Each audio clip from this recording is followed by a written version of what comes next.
Bienvenidos amigos, en esta ocasión vamos a platicar con nuestro amigo peruano, el ingeniero Luis Alberto Rojas Jordán, que nos acompaña en esta ocasión. Ahora no vamos a hablar del tema por el cual ustedes lo ubican muy bien, que es la actualidad de Perú, sino por otro tema muy interesante también y que domina también, igual que la actualidad de Perú, lo domina a la perfección. Es parte de su, además de su profesión, así que él ha desarrollado este tema ya desde hace tiempo y estábamos muy interesados en platicar con él sobre este asunto, que es precisamente la, vamos a llamarlo así, la demostración eh, científica de la existencia de Dios. Así que bienvenido, Luis Alberto, gusto en saludarte nuevamente y qué bueno que ahora estamos para hablar de este tema tan interesante. Yo creo que a mucha gente le va a resultar de de mucha ayuda y de mucha claridad. Muchas gracias por la presentación, Miguel, y a todos los amigos también que están viendo y siguiendo el boletín de información e inteligencia estratégica. Gracias por esta oportunidad de poder compartir esta información. Ya voy a contar también cómo es que llegué a esta información, porque yo no toda la vida fui un creyente cristiano o católico. De manera de convicción me sirvieron a definir mi creencia producto de una investigación científica como profesional también en ciencias exactas. Perfecto, pues de todo eso vamos a platicar a lo largo de esta entrevista y los invitamos amigos a que nos acompañen. Seguramente van a tener una grata sorpresa de todo lo que vamos a estar mostrando y viendo y escuchando a nuestro amigo peruano, así que los invitamos a que no se despeguen de este video. Y bueno, pues a ver, cuéntanos, Lucho, hay una polémica desde hace mucho tiempo, yo creo que no sé desde cuándo exactamente, históricamente hablando, de que se ha querido demostrar, me imagino que es a partir de que se instrumentalizó, yo creo que fue por ahí del siglo XVIII, el método científico en el contexto aparentemente ateizante, bueno, no aparentemente, sino una consigna muy clara del pensamiento francés y el supuesto iluminismo, para tratar de demostrar que la ciencia era pues el conocimiento pleno al cual podía acceder el ser humano y que el método científico, su finalidad era poder demostrar que Dios era pues una ficción, que Dios era una fantasía, que no tenía cabida en el mundo real, material, medible y pesable, ¿no? Básicamente yo creo que a eso se puede reducir, o eso era la finalidad del método científico que se desarrolló, aunque no viene de ahí, porque el método científico como tal es una creación de la Iglesia Católica, pero me refiero a estos que lo robaron el método científico y lo invirtieron, le cambiaron el sentido, porque desde siempre la Iglesia, su método de búsqueda de la verdad siempre ha ido precisamente de manera muy racional de tratar de llegar al conocimiento pleno de Dios en lo posible, porque esto además es algo que no podemos hacerlo, dado nuestra capacidad limitada, pero el mayor conocimiento y profundidad del conocimiento de Dios ha servido, la Iglesia Católica lo ha utilizado para llegar y ha desarrollado herramientas para llegar al conocimiento de la verdad. Entonces, este método científico que es tomado por esta gente es invertido su sentido y nos encontramos en esta dicotomía de la que vamos a hablar. Así que, ¿tú desde cuándo identificas que se quiere utilizar la ciencia y el método científico como para sacar a Dios de la ecuación, estimado Lucho? Bien, agradeciendo nuevamente el espacio. Yo noto que esto empieza, me parece que empieza con fuerza a raíz de las revoluciones masónicas, que en este caso se denominaron revoluciones independentistas, que empiezan a sacar a la Iglesia Católica de su labor educativa, ¿no? De su rol educador, ya que la Iglesia Católica, precisamente este tema que vamos a compartir sobre las pruebas de las evidencias científicas de la existencia de Dios y resurrección de Jesús, es el tercer tema que toco dentro de una exposición que vengo ya realizando sin fines de lucro desde hace un tiempo, en principalmente colegios creyentes y amigos que quieran escuchar, ¿no? Entonces, a los jóvenes, niños, aquellos que están empezando a descubrir el mundo, a ellos trato de enseñarles lo que en algún momento los sacerdotes me enseñaron a mí también, en parte, y que luego fui complementando con más argumentos producto de esta investigación, buscando a Dios y encontrándolo después, dándome cuenta que quienes me habían alejado de Dios no era la iglesia, sino un enemigo del cual ya hablaremos después.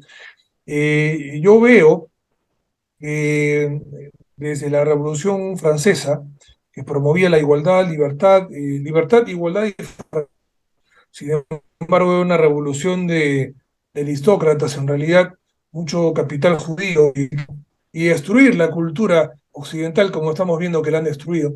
Eh, no basta comer la arquitectura, basta comer cómo era la educación antes de estas independencias, para darnos cuenta que ellos lo están haciendo, si habían errores, ellos lo están haciendo mucho peor. Miremos el arte, cómo está, ¿no? La música, ¿cuáles son los mensajes de la música de ahora, Miguel? ¿Cómo eran antes los mensajes de la música y cómo son ahora? Las grandes, estamos hablando de grandes sinfónicas en el pasado, ¿no? Cuando la iglesia estaba educando, porque la iglesia, señores, inventaron las universidades. Así, la Iglesia Católica inventó las universidades. La Iglesia Católica inventó también la primera remuneración a los maestros, a los docentes. Antes no existía eso. Si tú eres docente y eres medio izquierdoso, porque la izquierda trabaja mucho ahí a minar la cabeza de los docentes, o estar replicando el mensaje marxista y la doctrina marxista. Mis respetos a la doctrina marxista porque está súper bien armada para mostrar un punto de vista. Sin embargo, tiene mucha contradicción porque no existirían los maestros, no existirían los docentes, no existiría la educación para el pueblo abierta, de no ser por la mano de la Iglesia Católica que se encargó de hacerlo durante la Edad Media. Eh, no todo fue malo en la Edad Media, definitivamente.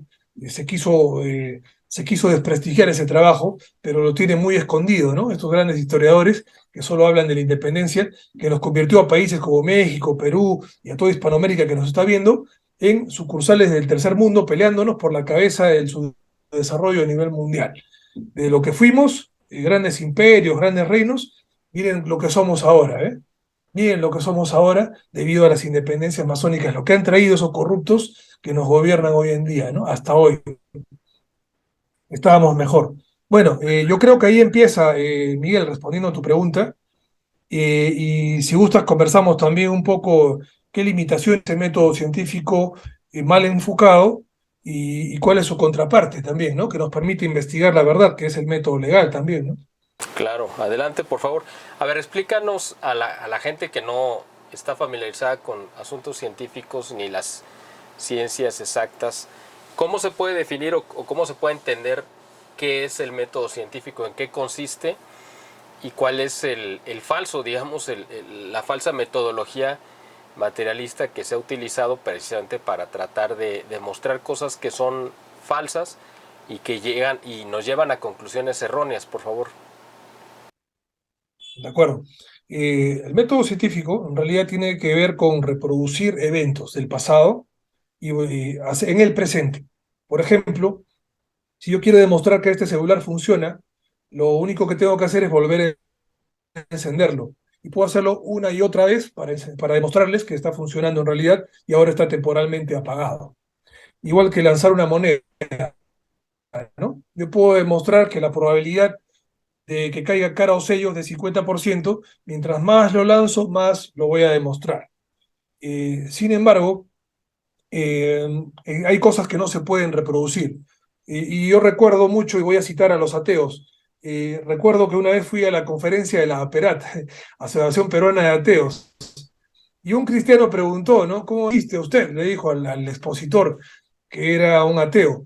Y el ateo tuvo razón cuando le dijo, no puedo demostrarte que no existe, porque es como que yo quiera demostrarte que el pato Donald no durmió en mi casa anoche. Y esa respuesta que dio el ateo hasta ese punto fue correcta, pero el ateo estaba hablando solo de método científico y no recurrió al método legal. El método legal sí te permite reproducir, mejor dicho, descubrir algo que el método científico no puede. Bien, entonces el ateo argumentaba que no podía demostrar que el pato Donald durmió en su casa anoche porque no podía reproducir el evento, ¿no? O sea, había una limitación por parte del método científico, según él. Sin embargo, él no habló del método legal, que sí existe y que se utiliza para demostrar eventos que no se pueden reproducir, precisamente como si durmió alguien anoche, por ejemplo, aquí, o si yo dormí en esta casa. De hecho, estuve de viaje por Navidad, o si mi celular puede encender, o si está encendido o no, si puedo volver a encenderlo. Bueno, eso es un método científico. El método legal, en el caso del celular, por ejemplo, sería cómo demostrar que me lo han robado, ¿no? Que no lo he escondido. Tendríamos que regresar al pasado, ¿no? Para demostrar si me han robado el celular efectivamente o no. Y para eso se utiliza el método legal, utiliza otro tipo de instrumentos, en este caso los testigos oculares, textos escritos por historiadores, oficiales, en fin. También utiliza, por ejemplo, el tema de imágenes, en caso de fotografías o en caso de videos, ya cuando la tecnología así lo permite en algunos momentos de la historia, ¿no? Entonces, me gustaría comentar que en esta exposición vamos a compartir estos argumentos y evidencias de la siguiente forma. En este caso contamos con, como es un tema de exposición, esto lo vengo enseñando también en colegios, principalmente en jóvenes, adolescentes, para que puedan acceder a esta información, a quienes están aprendiendo. Comparto con ellos 5 videos que vamos a, si me permites, Miguel, lo podemos Claro, compartir esta noche. El claro, primero claro, adelante. habla sobre el diseño inteligente. Bien, el primero utiliza el método científico porque para hablar de un creador podemos descubrir su existencia viendo la creación. Y la creación, todo el universo es método científico por todo lado. El primer video es un buen resumen en realidad, que habla del diseño inteligente que hay en el universo, cómo es imposible matemáticamente que se haya desarrollado de manera aleatoria. Se dice que si el universo estuviera hecho de manera aleatoria, sin la intervención de un diseñador, de un creador, es más probable, se dice matemáticamente, que es mucho más probable que se forme un cuadro hermoso en la pared con un chorro de pintura que yo tire al azar. Entonces, si eso es más probable a que el universo se haya creado de manera aleatoria, tiene que ver definitivamente la presencia de un creador, de un diseñador, para tener un patrón de diseño tan complejo como es el universo. El segundo video muestra una escena de una película, vamos a ver cuál es, que trata del debate de un maestro ateo contra un alumno cristiano, ¿no? Que en ese reto que ambos se ponen, al final se termina mostrando todas las evidencias científicas, incluso corroboradas por científicos de peso actuales, que demuestran la existencia de Dios y su resurrección, en el caso de Jesús. El tercer video que se ve es también de otra película que vamos a ver ahora cuál es, muy buena, donde se muestra ya el método legal y se habla de los testigos oculares que existieron en la época de la resurrección de Jesús, que demostrarían su resurrección. El cuarto video ya profundiza un poco el método legal, explicando cómo funciona y se habla también sobre las muertes de los mártires, en este caso de los apóstoles, cómo mueren martirizados por un evento que si hubiera sido mentira, ellos no hubieran muerto por una mentira si Jesús hubiera fingido o ellos hubieran fingido la resurrección. Y el quinto y último video habla sobre la declaración involuntaria soportada por un testigo ocular, que es un recurso que se utiliza, un recurso legal en el método legal, y se utiliza en investigación policial y también obviamente fiscal y judicial. Ya van a ver quién expone este tema. Era un ateo que lo retan para que demuestre que en este caso si Jesús existió o no y si resucitó o no. Y a raíz de esa investigación, él descubre pues que por todas las evidencias definitivamente está demostrada la resurrección y la existencia de Jesús y él se volvió creyente, ¿no? Ya vamos a ver quién es en estos 5 breves videos respondiendo a la pregunta del método legal y método científico. ¿Te parece si lo vamos a ver, Miguel? Claro, adelante. De acuerdo, vamos entonces con el primer video que habla del diseño inteligente y el universo como diseño inteligente y la precisión que tiene. Vamos a ver.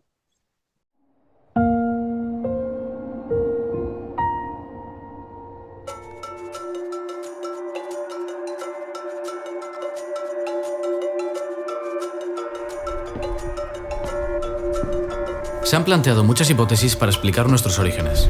Ciencia y religión han entablado debates que todavía perduran, pero la duda sigue estando cada vez que miras a tu alrededor o te asomas al firmamento. ¿De dónde ha surgido todo? ¿Somos resultado de fuerzas ciegas evolucionando especies? ¿Es mera casualidad que tengamos dos ojos y podamos respirar, caminar, sentir y amar? Lo que vas a ver ahora te enfrentará al origen de tu existencia.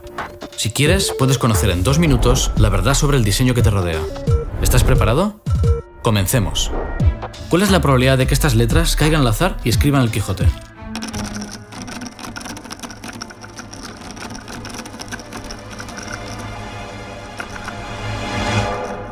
Poca, ¿verdad? Una obra así no surge por casualidad. En la naturaleza hay un orden simple, como cristales y copos de nieve, y otro orden de complejidad específica que transmite información. Una roca no implica inteligencia, pero una escultura sí, porque tiene un diseño, y siempre que hay codificación de información, hay una inteligencia detrás. ¿Qué pasa si aplicamos este razonamiento al mundo orgánico? El ADN es un código de información fascinante, el de un ser humano ocuparía miles de millones de kilómetros. Con solo 4 letras recoge instrucciones de ensamblaje de todos los seres vivos. Esta molécula es un paso previo a la vida, por eso la evolución no la puede explicar. Es mucho más que juntar letras por azar, piénsalo, ¿quién creó el idioma? ¿Y el origen de la vida? La mayoría dice que surgieron proteínas por azar que formaron células y luego evolucionaron. Así de fácil. Pero la probabilidad de formar una sola proteína es de 1 entre un quintillón. Si añadimos secuencias funcionales e isómeros levógiros imprescindibles para la vida, la probabilidad es aún menor, pues la célula más simple tiene al menos 100 proteínas. No hagas cuentas, es como si un tornado se llevara un montón de chatarra y se formara un avión. En realidad la ciencia hoy acepta una teoría, toda vida proviene de otra vida, ningún experimento ha podido demostrar lo contrario. Ni lo hará. Hay un ajuste preciso en las constantes del universo, fuerza nuclear débil y fuerte, electromagnética, gravitatoria, velocidad de la luz, una leve alteración y no habría vida. Todo responde a un diseño. La complejidad irreducible desafía la evolución porque hay mecanismos orgánicos que no se pueden formar paso a paso. Imagina que en un mundo de seres que no ven, por una mutación uno lograra ver. Según la evolución podría sobrevivir como el más apto. Pero para ver haría falta pupila, retina, iris, córnea, cristalino, nervio óptico y estructuras cerebrales para decodificar los impulsos. Por sencillo que sea el órgano que elijas, o está completo o no funciona, por tanto no hay selección natural. Darwin escribió, si se pudiese demostrar que existió un órgano complejo que no pudo haber sido formado por modificaciones pequeñas, numerosas y sucesivas, mi teoría se destruiría por completo. Pues ya ha ocurrido. Cada vez hay más proyectos de ingeniería que copian al mundo natural porque tienen los mejores diseños. Algunos lo atribuyen a la sabia naturaleza. Es una curiosa forma de llamar al creador. No se trata de convencer a nadie, sino de aceptar que todo lo que nos rodea escapa con mucho los límites del azar. Hay mucho más que una apariencia de diseño. Son evidencias aplastantes. Y es que una mutación puede explicar la variación del tamaño del pico de un pájaro, pero no puede explicarte a ti. Depende de ti creer o no creer. Mientras tanto, desde la menor partícula subatómica hasta la mayor galaxia del universo, seguirán hablándote de un creador. Te dejo a ti encontrar su nombre.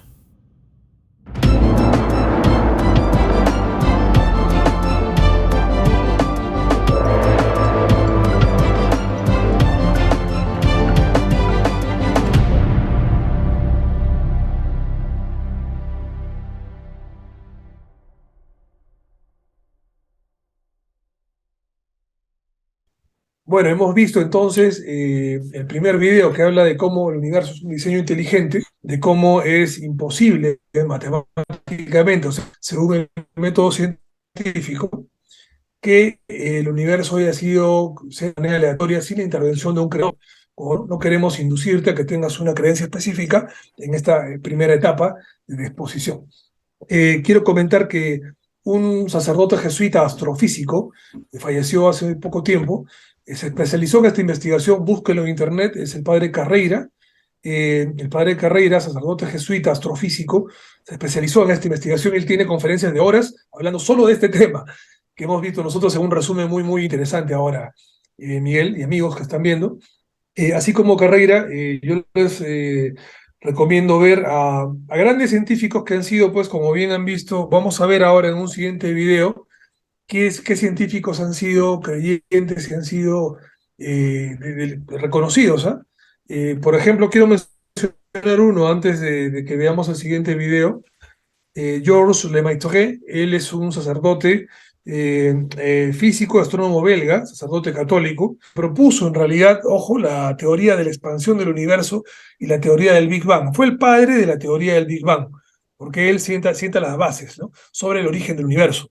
De manera que ningún científico, por más ateo que fuera, puede, en este caso, negar que el origen de su tesis, llámese la tesis de formación del universo, el origen de todo, tiene pues a un padre no solamente cristiano, sino también sacerdote católico, ciencia de esta manera, desde su origen, desde la creación del universo. Lo cual en este caso demuestra, Miguel, que mientras más nos acercamos a la ciencia, más encontramos a Dios. El método científico está muy ligado a eso, no solo en la historia, porque la Iglesia se hizo cargo de la educación, como hemos conversado al inicio. ¿Te parece si vemos el segundo video, el debate sobre el ateo versus el creyente? Claro, adelante. Esto es, claro, una metáfora, pero una ilustración que no significa que Dios haya muerto, sino que nunca existió. Evidentemente, alguien que está en la imaginación de nuestros ancestros fue un cuento de hadas de hace mucho para explicar las plagas. También para explicar la pérdida de cultivos, enfermedades y desastres, lo que ahora le atribuimos a las bacterias, virus, desórdenes cromosómicos, placas tectónicas. En resumen, la ciencia y la razón han reemplazado la superstición. Y somos el resultado de todo eso. Y con su permiso, me gustaría evitar este debate sin sentido y saltar directo a la conclusión que todo estudiante debe saber. No hay Dios. Lo único que necesito de ustedes es que escriban en el papel que les acabo de dar 3 simples palabras. Dios está muerto. Y debajo su firma. Cuando lleguemos a un consenso unánime, que espero que lo tengamos, me ahorraré el tedioso deber de pasar por antiguos y banales argumentos y ustedes pasarán a la sección del curso en la que los estudiantes siempre reciben las notas más bajas del semestre. Y cuando terminen, por favor pasen los papeles a la derecha.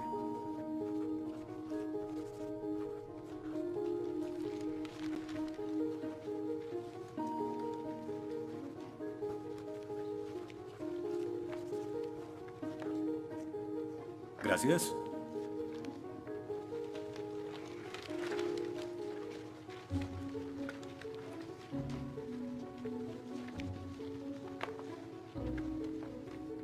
Gracias. Oh, una D minúscula. Esto debería tener crédito extra. Gracias. Disculpe, señor Wheaton. Josh Wheaton. Señor Wheaton, ¿le pasa algo? No puedo hacer esto. No puedo hacer lo que pide, soy cristiano. No, no se preocupe, aún puede regresar a su dormitorio, arrodillarse y orar al lado de su cama si quiere. Lo que haga con su vida es su problema, pero lo que haga aquí en la clase es el mío. Yo no puedo. Muy bien, señor Wheaton. Déjeme explicarle la alternativa. Si no puede admitir que Dios está muerto para el propósito de esta clase, entonces tendrá que defender la antítesis de que Dios no está muerto y será enfrente de la clase, en el atril. Y si falla, que de hecho lo hará, perderá esta sección que equivale al 30% de la nota final de este curso. ¿Lo acepta? ¿Quién decide si gano o pierdo la discusión? Pues yo lo haré, es mi clase, yo dirijo, la evaluación es mi privilegio. Con todo respeto, pero no creo que sea objetivo. ¿Y qué es lo que propone? Bien... ¿y qué tal ellos? Bien, es interesante, pero ¿por qué darles el poder a ellos? Ya los convenció, lo que debo hacer es desconvencerlos, para que admitan su error.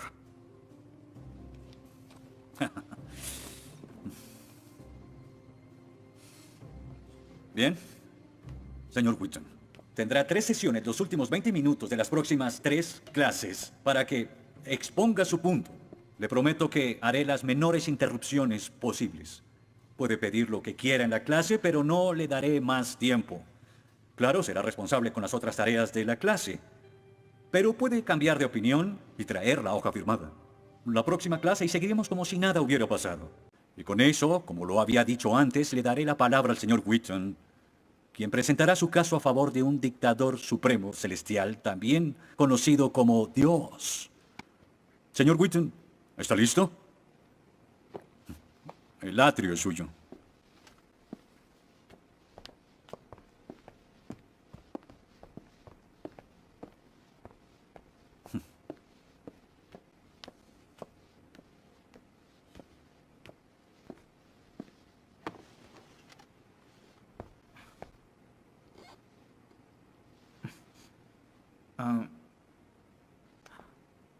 Los ateos dicen que nadie puede probar la existencia de Dios, y tienen razón. Pero yo digo que nadie puede refutar que Dios existe.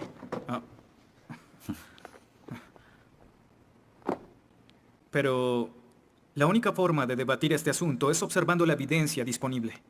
Y es lo que vamos a hacer. Pondremos a Dios en un juicio, con el profesor Radisson como fiscal y yo como el abogado defensor, y ustedes como el jurado. La mayoría de cosmólogos están de acuerdo con que el universo empezó hace 13.7 billones de años en un evento conocido como la Gran Explosión. Ahora, analicemos la descripción del físico ganador del premio Nobel Steven Weinberg de cómo habría sido la Gran Explosión y, ya que él es ateo, podemos estar seguros de que no hay ninguna inclinación religiosa en su descripción. Al principio, hubo una explosión y en 3 minutos, 98% de la materia que hay o habrá se produjo. El universo apareció. Por 2500 años, la mayoría de científicos estuvieron de acuerdo con Aristóteles, con la idea de que el universo siempre ha existido sin inicio o final. Pero la Biblia no está de acuerdo. En 1920, el astrónomo belga Georges Lemaitre, teísta, que de hecho... ¿Qué es un teísta? Un teísta es alguien que cree en la existencia de Dios. Dijo que todo el universo saltó a la existencia en un billonésimo de segundo. De la nada, en un inimaginable destello de luz. Así es como esperaría que el universo respondiera si Dios hubiera dado la instrucción en Génesis 1:3 que exista la luz. En otras palabras, el origen del universo apareció como se esperaría después de leer Génesis y por 2500 años. La Biblia tiene razón y la ciencia está equivocada. Todo apunta a un Dios que lo creó, verán. En el mundo real no se ven cosas que se salgan de la nada, pero los ateos quieren hacer una excepción en esta regla. Específicamente en el universo y... Pero en su libro El espejismo de Dios, Richard Dawkins dice que si me dices que Dios creó el universo, entonces tengo el derecho a preguntar quién creó a Dios. La pregunta de Dawkins solo tiene sentido en términos de un Dios que ha sido creado. No tiene sentido en términos de un Dios no creado. ¿Qué es la clase de Dios en el que creen? Incluso dejando a Dios fuera de la ecuación, tengo el derecho de devolverle la pregunta al señor Dawkins y decir, si el universo te creó, ¿quién creó el universo? Ven, tanto teístas como ateos están agobiados por contestar la misma pregunta de cómo iniciaron las cosas. Lo que espero que entiendan de esto es que no hay que cometer suicidio intelectual para creer en un creador tras la creación, y en la medida que descarten a Dios, se verán obligados a encontrar una increíble explicación de cómo las cosas iniciaron. Me imagino que estás satisfecho con tu presentación. Veo que astutamente evadiste el hecho de que Stephen Hawking, el científico más famoso del mundo y no es teísta, recientemente estuvo a favor de un universo autodiseñado. No lo evadí, Simplemente no lo sabías. Bien, veamos lo que el profesor Hawking, profesor lucasiano de física de Cambridge, quien ahora ocupa la silla usada por Sir Isaac Newton, tiene que decir sobre el origen del universo. Y cito: ya que hay una ley como la gravedad, el universo puede y se creará de la nada. Creación espontánea es la razón. Hay algo en lugar de nada. Por eso es que el universo existe. Nosotros existimos. No es necesario invocar a Dios para tener al universo en movimiento. Final de la cita. Nunca ibas a mencionar su comentario, pero su opinión se mantiene. ¿Qué respondes?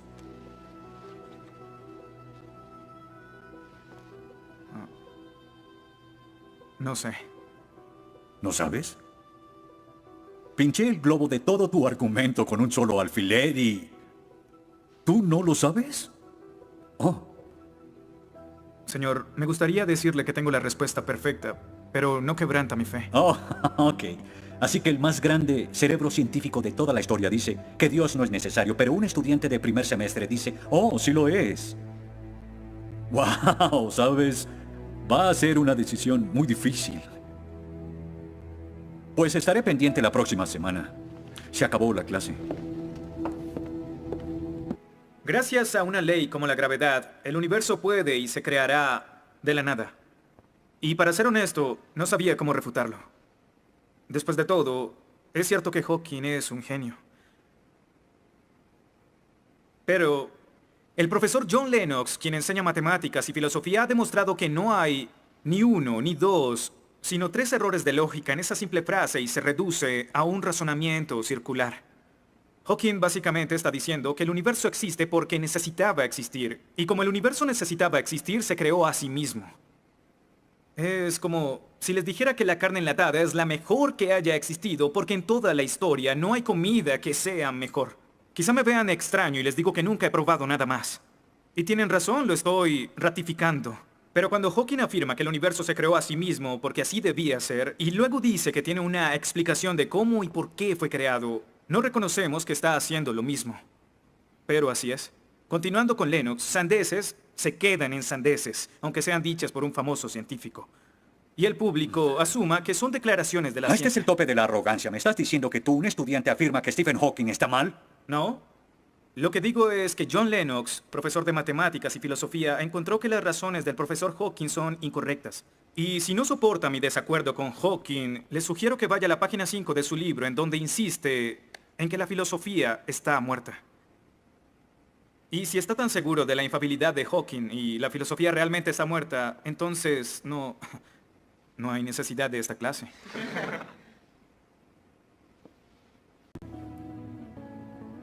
Damas y caballeros del jurado, desde hace 150 años los darwinistas han dicho que Dios es innecesario para explicar la existencia del hombre y que la evolución reemplaza a Dios. Pero la evolución solo nos dice lo que sucede una vez que se tiene vida.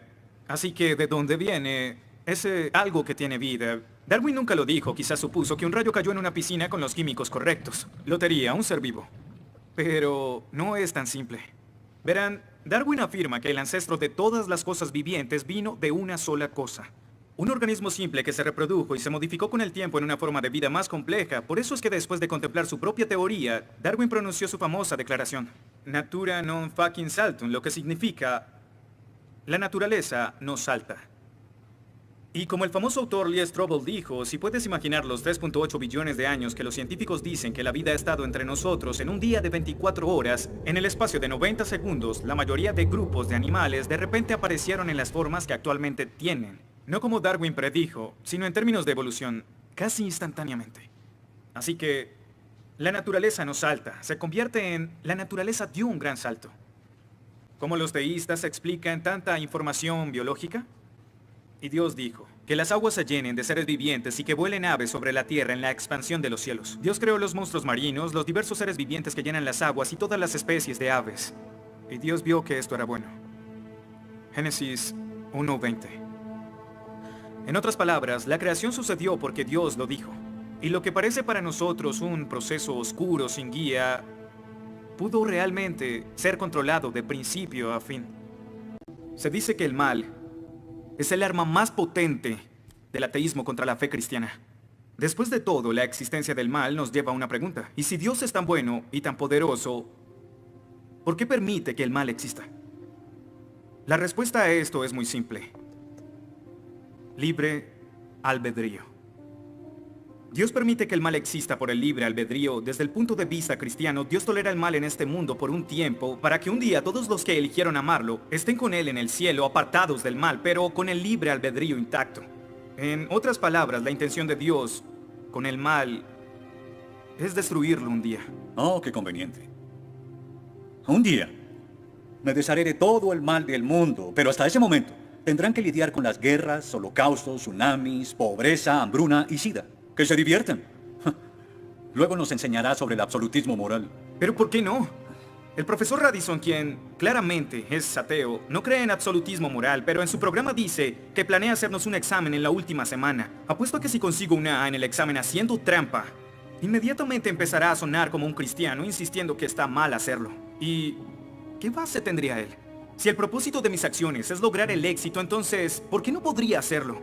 Para los cristianos, el punto de la moralidad, lo que constituye lo bueno y lo malo, es una línea directa que nos conduce hacia Dios. Oh, estás diciendo que necesitamos a Dios para ser morales, que una moral atea no es posible. No, pero sin Dios no hay una razón para ser moral, no habría un estándar para el comportamiento moral. Para los cristianos, mentir, robar, hacer trampa en un examen para lograr una calificación que no merezco está prohibido. Pero si Dios no existiera, según Dostoyevsky, este es el punto. Ahora, si Dios no existe, entonces todo es permitido. Y no solo es permitido, sino sin sentido. Si el profesor Radisson tiene razón, entonces nuestra lucha, nuestro debate, lo que decidamos aquí no tiene sentido. Nuestras vidas, nuestras muertes no serán diferentes a las de un pez dorado. Oh, qué ridiculez. Después de toda tu charla, ¿quieres decir que solo hay una opción?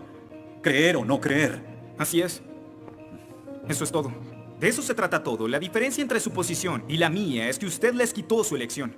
Les exigió que eligieran la casilla marcada con no creo. Sí, porque quiero liberarlos. Porque la religión es como un virus mental que los padres han heredado a sus hijos. Y el cristianismo es el peor de todos. Lentamente se mete en tu vida cuando estás débil, enfermo o indefenso. ¿La religión es una enfermedad? Sí. Sí, infecta todo. Es la enemiga de la razón. ¿Razón? Profesor, usted dejó la razón hace mucho tiempo. Lo que nos está enseñando aquí no es filosofía, ni siquiera es ateísmo. Lo que nos está enseñando aquí es antiteísmo. No es suficiente. Necesita que todos no creamos como usted. ¿Por qué no admites la verdad? ¿Quieres enredarlos en tu primitiva superstición? Lo que quiero es que tomen su propia decisión. Eso es lo que Dios No quiere. sabes cuánto voy a disfrutar reprobándote. Pero ¿a quién realmente quiere reprobar, profesor? ¿A mí? ¿O a Dios?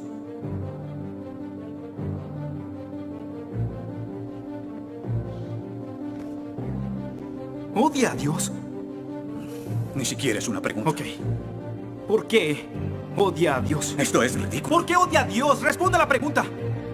¿Ha visto la ciencia y los argumentos? La ciencia avala su existencia, conoce la verdad. ¿Por qué lo odia? ¿Por qué? Esta es una pregunta simple, profesor. ¿Por qué odia a Dios? Porque Él me quitó todo lo que era importante para mí.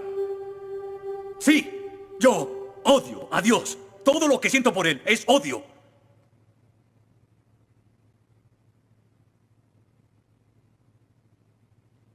¿Cómo puede odiar a Dios si no existe?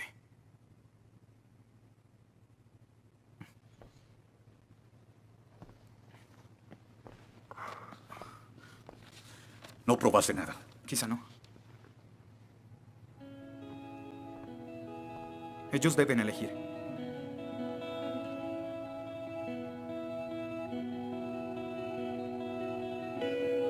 ¿Está Dios muerto?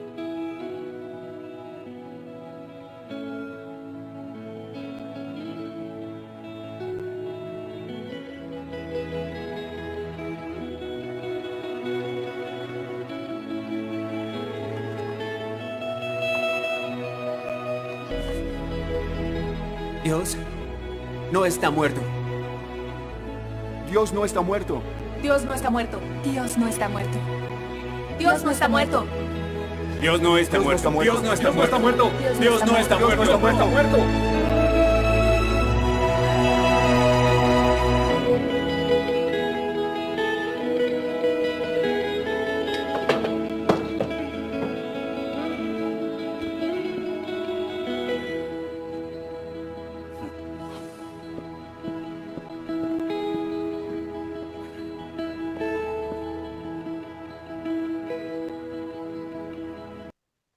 Bien, esta es una escena, una breve escena de la película Dios no está muerto, la primera parte. Ojo que es una saga de partes, una película muy buena, tiene hasta 3 o 4 partes, me parece. Dios no está muerto. En la primera parte, todo gira en torno a un alumno que llega a la clase de filosofía y se encuentra con un docente, ¿no? Para más o menos vamos a hacer una sinopsis, ¿no? Un docente que era ateo y les dice, bueno, vamos a saltar el curso de religión, todos ustedes me firman una hoja que diga Dios no está muerto. Y el único creyente de la clase, un cristiano, que no puedo firmar eso. Y bueno, por este alumno vamos a tener que llevar religión, dice. Y la gente empieza pues a loquearse, ¿no? Entonces, tengo derecho yo a demostrarlo entonces, le dije, ¿no? El alumno, ¿no? Y propone un debate. Y se arma un debate entre ambos, donde cada uno expone sus argumentos de por qué Dios existe o por qué existe. Y ahí ocurren cosas muy interesantes porque el mismo alumno se obliga a estudiar e investigar y cuando lleva sus argumentos, él mismo también se da cuenta de todo lo que había y los alumnos que actúan como una especie de tribunal empiezan también a darse cuenta, curiosamente, quién tenía razón. Bueno, hemos visto entonces en este interesante debate, en esta película genial, vale precisar que es una película de otra denominación cristiana, no es una producción católica, sin embargo, me le hicieron llegar unos amigos sacerdotes católicos porque tiene muy buenas cosas y es importante rescatarlo. Claro. Compartimos muchas cosas buenas con los amigos cristianos de otras denominaciones, entre ellas esta película genial, ¿no?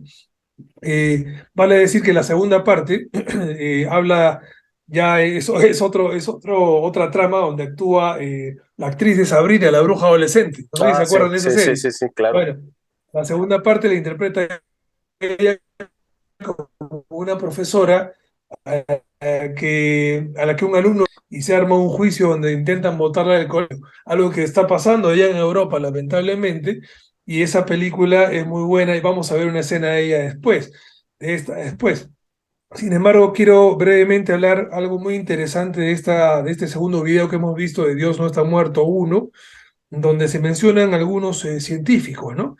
Y quiero mencionar, acá hay un artículo del gobierno de Canarias.org, busquen esa página de España, donde se muestra 100 eminentes científicos cristianos que cambiaron el mundo. De hecho, hay otra página que muestra a más de 700 creyentes cristianos de distintas denominaciones que hablan o demuestran, en este caso, científicos, perdón, creyentes.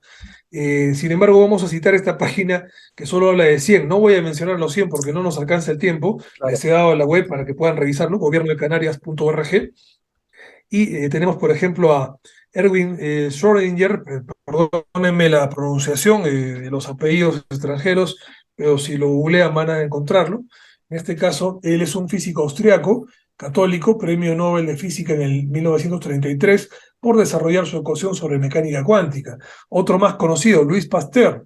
Louis Pasteur, que es el químico y bacteriólogo francés católico, fue el pionero de la microbiología moderna y él desarrolló la vacuna contra la rabia. Si bien es cierto, hay muchas controversias con Pasteur y el punto de vista que de él fue tomado para practicar cierta forma de medicina convencional, de la cual también nosotros sabemos hay medicinas alternativas y propuestas de medicina mucho más avanzada que la de Pasteur. Para la época, evidentemente, se entiende que Pasteur hizo lo que pudo, no así la actual medicina de la OMS, que sabemos que está súper marketeada y posicionada como un negocio, más que todo, ¿no? Pero además creo que a Pasteur sí lo hizo de buena intención y partiendo desde un punto de vista legítimamente de búsqueda de la verdad, no como lo hacen ahora la OMS, que busca básicamente el imponer una ideología, una mentalidad, un pensamiento que no admite la disidencia, ¿no? Además que no se atiene ni se apega ya a ningún criterio científico, sino es absolutamente ideológico. Así es, creando a veces sustancias que hacen más daño que la enfermedad. No voy a decir cuál porque si no nos bajan el video. No, pero no voy a poner el brazo para eso.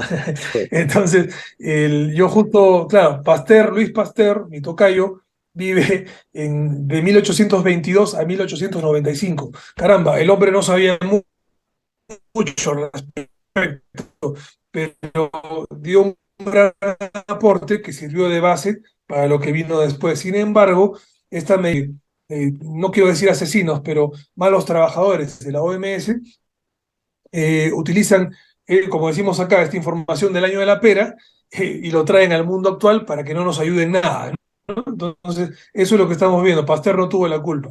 Y luego tenemos a Georges Lemaitre, que es el sacerdote católico, perdón, belga, quien fue el padre de la teoría del Big Bang, ¿no? Ya hablamos de él hace un rato.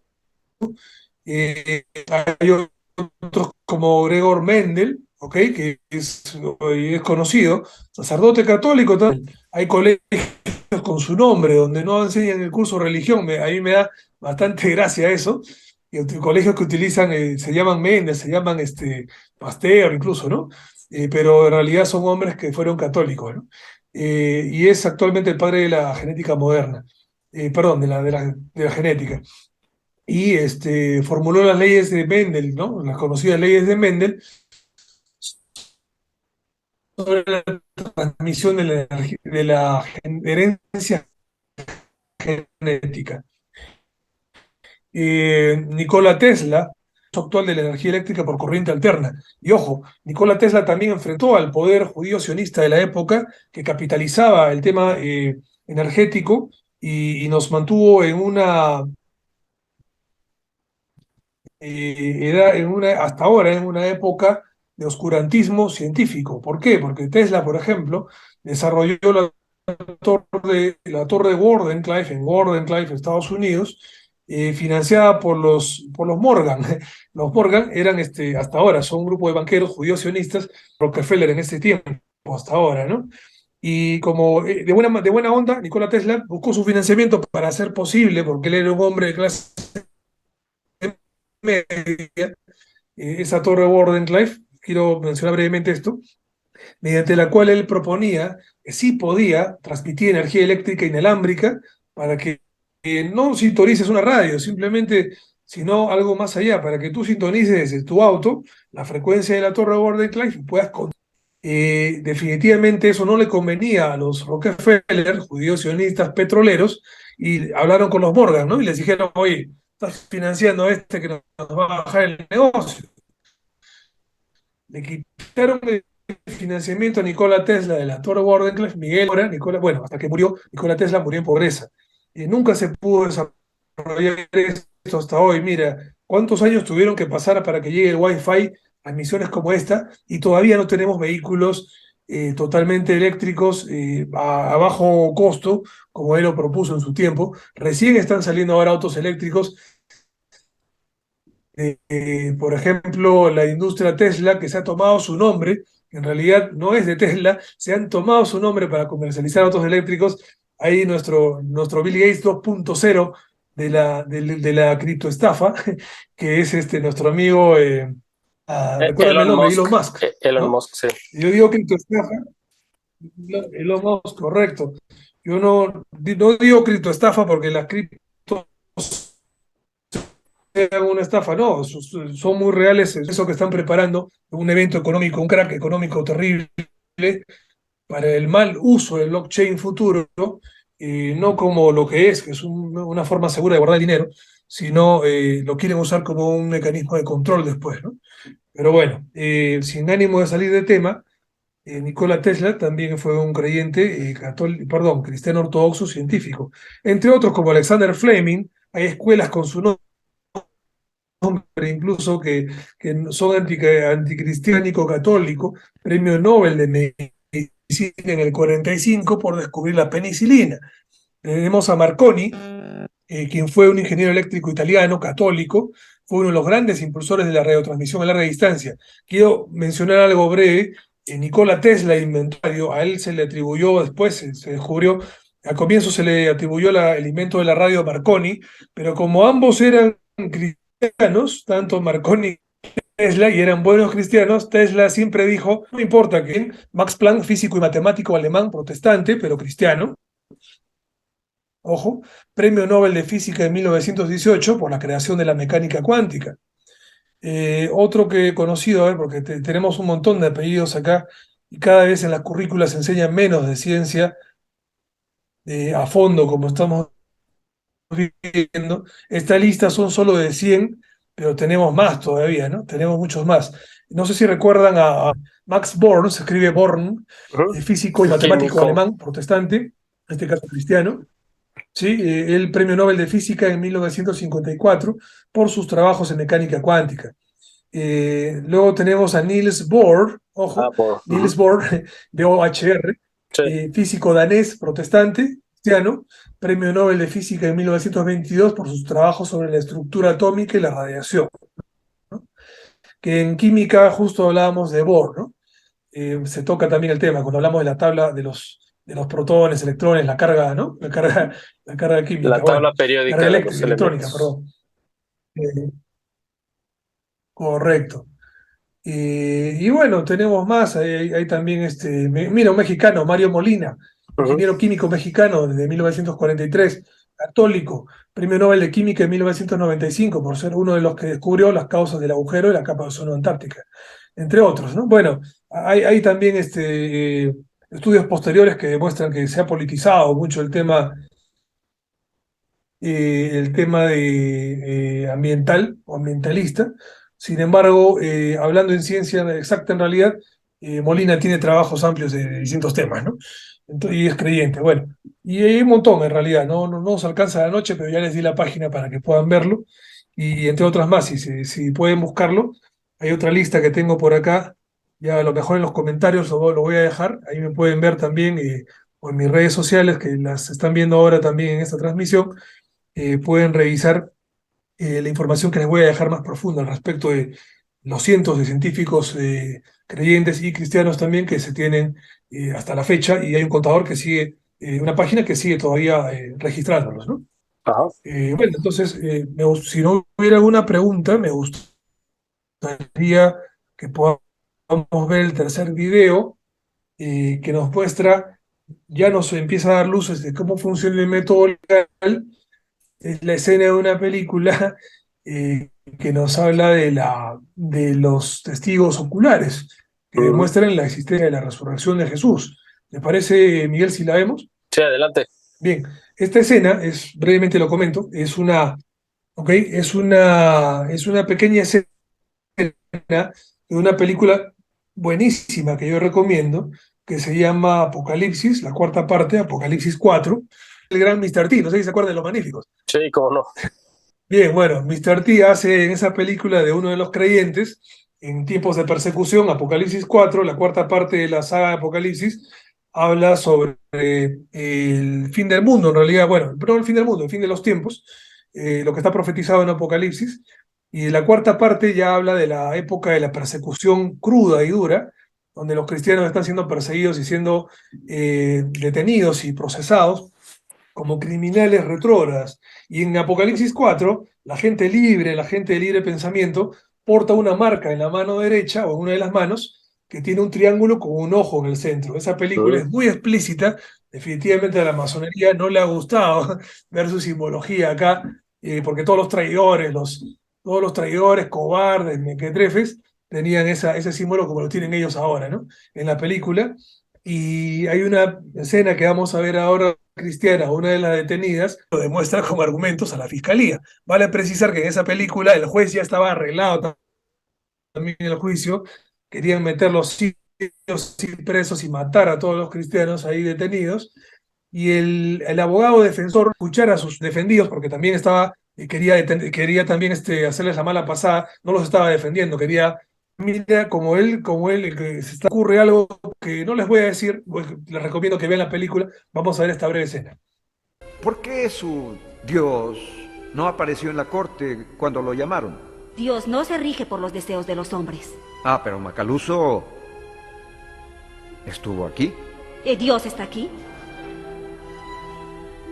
Pero él pudo defenderse, pudo salvar a sus seguidores. También pudo haber bajado de la cruz cuando lo atraparon. Sus caminos no son los nuestros y su resurrección... Objeción. La resurrección de la que habla es un mito, un cuento que no puede ser probado. Pruébeme.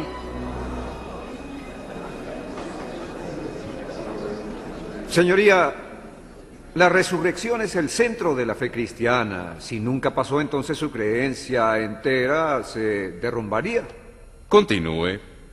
Para complacer a la corte, la defensa no tiene más preguntas y la fiscalía quiere interrogar a la testigo sobre la resurrección. ¿Qué dice la fiscalía? Con gusto, señoría. Señorita Davis, ¿usted cree que hace más de 2000 años alguien llamado Jesús murió en la cruz y resucitó 3 días después? Sí. Un hecho imposible. Hace más de 2000 años y usted tiene pruebas. Sí. En serio, evidencia concreta, no mitología o citas de un libro viejo. Jesús de Nazaret está tan reconocido como cualquier otro hombre de la historia. Si ha decidido negar su existencia, entonces tendrá que negar la existencia de Aristóteles y César y muchas otras figuras históricas. No estoy cuestionando si Jesús fue un hombre real. Le estoy pidiendo que me compruebe su resurrección. ¿Cuántos testigos oculares necesita para convencerse, señorita Thorne? 1, señora Davis. ¿Qué le parecen 500? 500 hechos documentados de personas que lo vieron vivo después de que lo crucificaron. Cuando alguien a quien queremos muere, creemos verlo en todas partes. ¿500 personas respetables? Personas que en ese tiempo pudieron ser cuestionadas y perseguidas por decir esas cosas. Personas respetables. Yo escuché la historia y los apóstoles eran pecadores o recaudadores y alcohólicos, no pilares de la sociedad. Sí, un grupo de hombres que huyeron y negaron a Jesús cuando lo arrestaron, cuando honestamente creían que Jesús era el Mesías. Hombres débiles para basar su argumento, ¿no lo cree? 3 días después de que lo crucificaron, estos mismos hombres predicaron el evangelio que habían negado. Fueron arrestados, torturados y asesinados por su fe. Si Cristo no se levantó, no hubiéramos escuchado más acerca de esos hombres. Historia antigua. Historia antigua, señoras y señores, es lo que los creyentes eligieron creer en un libro viejo. Cuentos de hadas. ¿Qué me dice de datos modernos? Datos modernos para una corte moderna. ¿Sabe quién es Simon Greenleaf? Sí, claro que sí. Es el fundador de la Escuela de Graduados en Leyes de Harvard y una de las grandes autoridades en evidencia. Así es. Y le pidieron que pusiera a Jesús y su resurrección a prueba. Estudió todos los testimonios, revisó todos los hechos, desechó todo lo que era inadmisible y concluyó que basado en la evidencia, la resurrección era tan real como cualquier evento que pueda encontrar en la historia. Objeción, yo... ¿A qué objeta? Es su interrogatorio.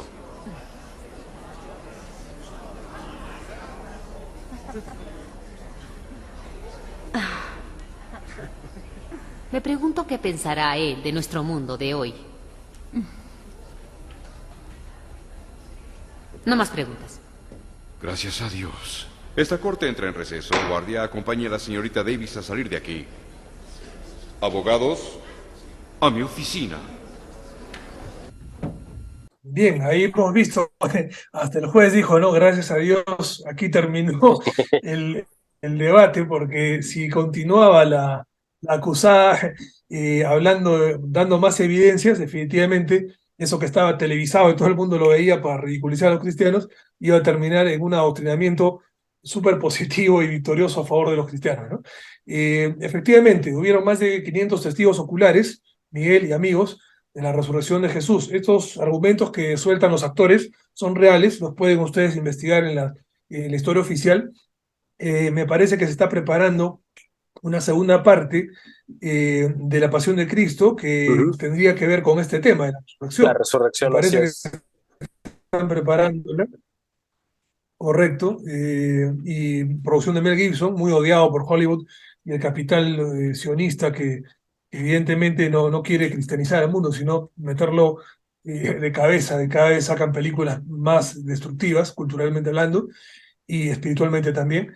Y en este caso, la resurrección fue vista efectivamente, no solo que custodiaron, en este caso la tumba de Jesús, eran soldados romanos que no creían y que terminaron creyendo, ¿no? Así es. Fue visto también por otros gentiles, que era gente de otros pueblos, ¿no? Samaritanos, en fin, gente de otros lugares, los gentiles, también vieron a Jesús resucitado, me parece que 40 días, ¿no? Sí. Fueron varios días que Jesús estuvo resucitado en la tierra, hasta que luego asciende al cielo, en este caso, ¿no? La resurrección fue vista por más de 500 testigos oculares, solo 500, sí, solo 500, insuficiente, ¿sabes por qué, Miguel? Porque esa cantidad de testigos requiere toda la historia antigua. Entonces, toda la edad antigua se basa en esa cantidad de testigos para muchos eventos, como por ejemplo, existió Cleopatra, existió Tutankamón, se envenenó Cleopatra realmente, o sea, claro, fue visto, ¿no? Cosas así, ¿no? Que en esa época no había cámaras para filmarlo, ¿no? Se está filmando si efectivamente Cleopatra murió o no en ese momento. Había testigos oculares, toda la historia se basa en eso, Miguel, y el evento de la resurrección es uno de ellos.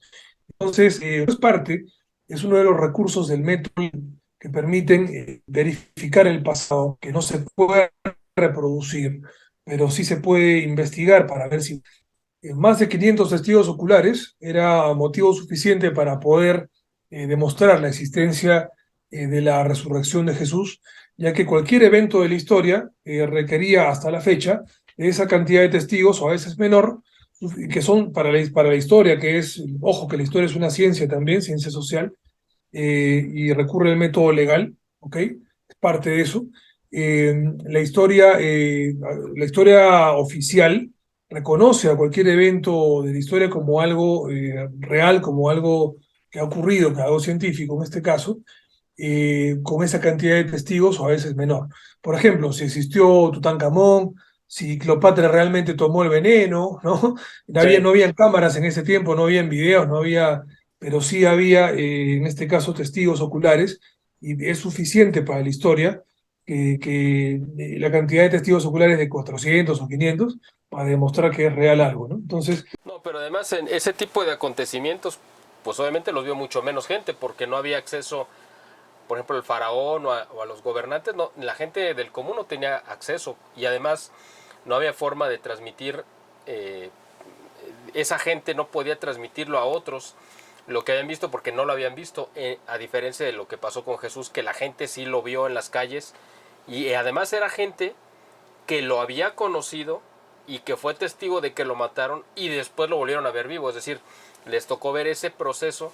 No es lo mismo decir, bueno, yo lo vi caminando, pero yo nunca lo había visto. Haz de cuenta, como el caso de San Pablo, que se le apareció, pero San Pablo sabía que existió un Cristo, a lo mejor no lo conoció, pero escuchó de él y por eso se convirtió en un perseguidor. Había gente que le tocó verlo, lo siguieran o no lo siguieran, pero les tocó verlo predicando, saber de él, saber sus milagros.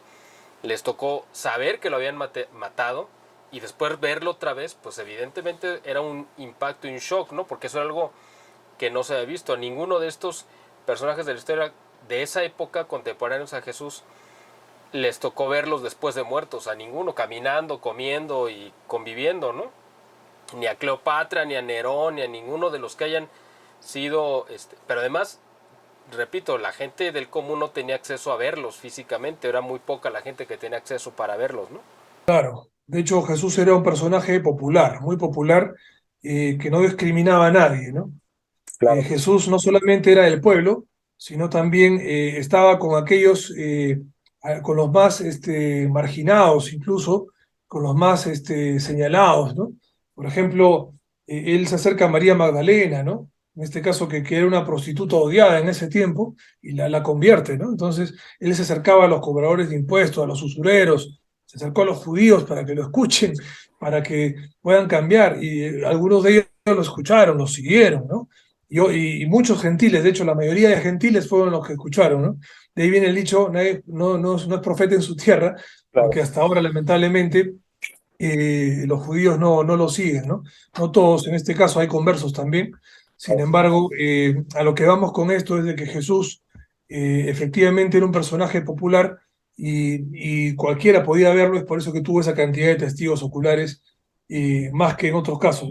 Yo digo, porque hay masones que creen en Hermes, que creen ¿no? en Cayo Julio César, hay masones que creen incluso en dioses, ¿no? No, hasta en Salomón, por ejemplo, para ellos es un personaje importantísimo, Salomón, por ser también pues un personaje muy polémico, ¿no? Pero ninguno de ellos los vieron después de muertos, ¿no?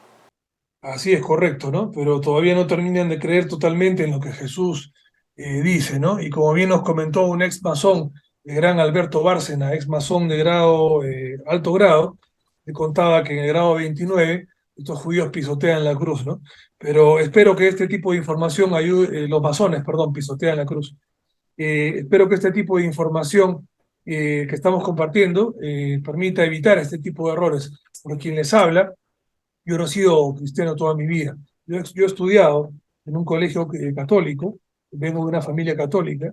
Llegado a un punto en mi adolescencia, terminando el colegio, tomé la radical decisión de creer de que la iglesia, por sus defectos o imperfecciones, de hecho la iglesia está constituida por seres humanos como cualquiera de nosotros, que por ser imperfecta no tenía la verdad. Y yo busqué a Dios, que quería encontrar a Dios, me fui a otras agrupaciones, me fui a sectas, me he metido en New Age, que a nosotros para nosotros lo llaman New Age, pero en realidad para la élite tiene otro nombre. Eso es la doctrina teosófica, la enseñan en el New Age, pero la enseñan en los altos grados de la masonería con más precisión, porque quien estudia la doctrina teosófica, y lo voy a revelar ahora, yo he pasado por eso, cuando descubrí esto me fui corriendo de ahí. La doctrina teosófica tiene, por Elena Blavatsky, que es la que crea esto, la doctrina teosófica, hay un libro de ella que se llama Isis sin velo, y en ese libro se sientan las bases del culto a Lucifer.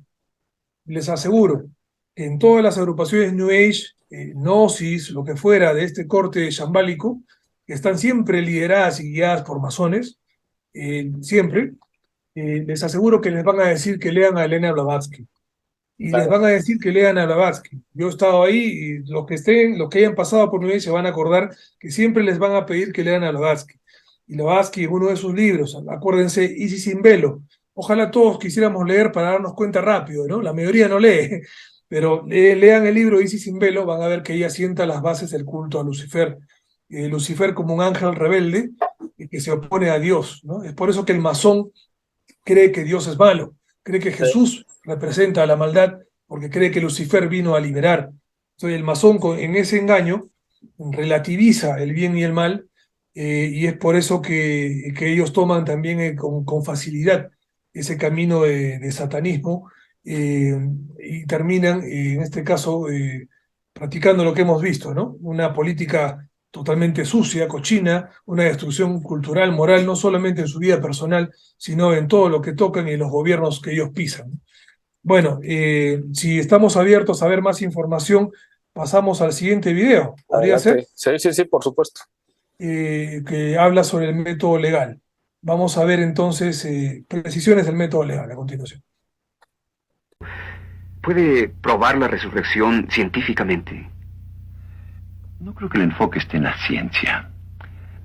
Es muy difícil probar algo sobre una persona así en la historia. Creo que necesita entender la diferencia entre los métodos científico y legal de determinar la verdad. ¿Cómo? No, explíqueme. El método científico se basa en mostrar que algo es verdad, repitiendo el evento en presencia de la persona que duda del hecho. En otras palabras, la verdad de una hipótesis se comprueba mediante experimentos controlados. ¿Quiere darme un ejemplo? No acabo de entender. Supón que yo digo, el jamón flota, y tú dices, yo no lo creo. Te llevo a la cocina, en una situación controlada, ponemos 10 centímetros de agua en una olla a 28 grados, y comienzo a repetir el evento, plunk, plunk, plunk, y después de 100 veces, llegamos a la conclusión de que el jabón flota. Ahora, si ese fuera el único método, Tom, de determinar qué es o qué pasó, no podrías probar que fuiste a tu primera clase esta mañana. No podrías ni probar que fuiste a la clase donde di la conferencia, porque no se puede repetir en una situación controlada. Sí, parece lógico, claro. Existe el otro método, que se llama método legal. El método legal se basa en testimonios. En otras palabras, se llega a un veredicto basándose en la eficacia de la evidencia. Son necesarias 3 cosas. Ellas son testimonio oral, testimonio escrito y pruebas materiales, tales como una pistola, un cuchillo, un libro de texto, etc. Usando ese método, podrías probar que estuviste en la primera clase esta mañana. El profesor te recuerda, tus amigos darían testimonio, tienes tus apuntes en tu propio puño y letra. Ahora, el método científico no es apropiado para contestar o refutar preguntas como ¿George Washington existió? ¿Martin Luther King fue el líder de derechos civiles? ¿John F. Kennedy fue asesinado? ¿Quién fue Jesús de Nazaret? ¿Resucitó Jesús? Estos eventos no pueden repetirse en una situación controlada. Así que la pregunta, ¿es la resurrección científica o puede probarse científicamente? No puede hacerse. Tienes que aplicar el método legal, que está basado en testimonio. Bueno, ¿y estos hombres que dieron su testimonio no pudieron equivocarse? No lo creo. Escucha, eran 12 hombres, Tom. Y 11 murieron una muerte de mártires por una cosa. Una tumba vacía y las apariciones de un hombre llamado Jesús de Nazaret.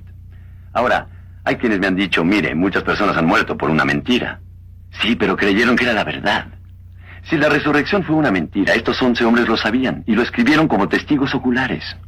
Y con excepción de 40 días antes de la ascensión, vivieron, caminaron y comieron con Jesús. Así que si la resurrección fue mentira, estos 11 hombres lo sabían. Entonces hay que decir que no solo murieron por una mentira, sino que sabían que era mentira. Y te reto a que encuentres a 11 hombres en la historia que hayan muerto por una mentira a sabiendas de que era mentira. Ellos firmaron su testimonio con sangre, pasaron la prueba de la muerte para probar su veracidad.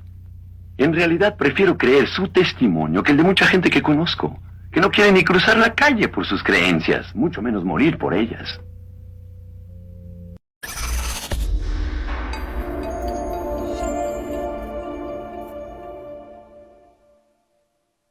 Bien, bueno, hemos visto acá que como en esta película cristiana, de hecho no recuerdo el nombre de esta película, me falta verla, lo confieso, sin embargo pude rescatar esta escena, solamente esta escena y me invita a verla, voy a buscarla, apenas tenga el nombre lo voy a compartir en comentarios. Como verán, esta información tiene información reciente que yo también he podido encontrar y compartirla a todos ustedes, no solamente de catolicismo, sino también de otras denominaciones cristianas. Esta película es de otra denominación cristiana, por ejemplo, y aquí nos muestra ya un poquito más, con más precisión y términos técnicos, qué es el método legal, ¿no? Con ejemplos, y ahí se habla de cómo cómo el cristianismo, bueno, el cristianismo y los apóstoles, con su propia sangre, sellan esta verdad y esta evidencia de la resurrección de Jesús.